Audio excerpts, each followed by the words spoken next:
बातमी आता जालना मतदारसंघातून केंद्रीय मंत्री आणि भाजपचे उमेदवार रावसाहेब दानवे यांच्या का मिश्किल वक्तव्याची जालना मतदारसंघात जोरदार चर्चा होती।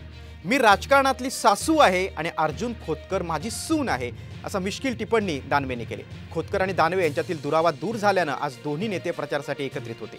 दरम्यान विकास कामांच्या निधी वाटपावरून दानवेने हे मिश्किल वक्तव्य केले। गेल्या काही दिवसांपासून शिंदे गटाचे नेते माजी मंत्री अर्जुन खोतकर नाराज होते, मात्र दानवेने त्यांची आता नाराजी दूर केलेली आहे आणि खोतकर आता दानवेंचा प्रचार देखील करतात। पैसा आणणं माझं काम आहे, मी राजकारणातली सासू आहे। अर्जुनराव आणि अरविंदराव माझ्या सुना आहे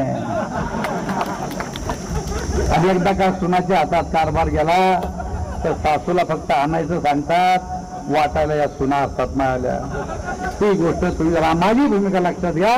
तुम्ही मला खासदार केलं आणि जर वाटत असेल तर पुढच्या निवडणुकीमध्ये अर्जुनरावला खासदार करा, मला तुमचा आमदार करा।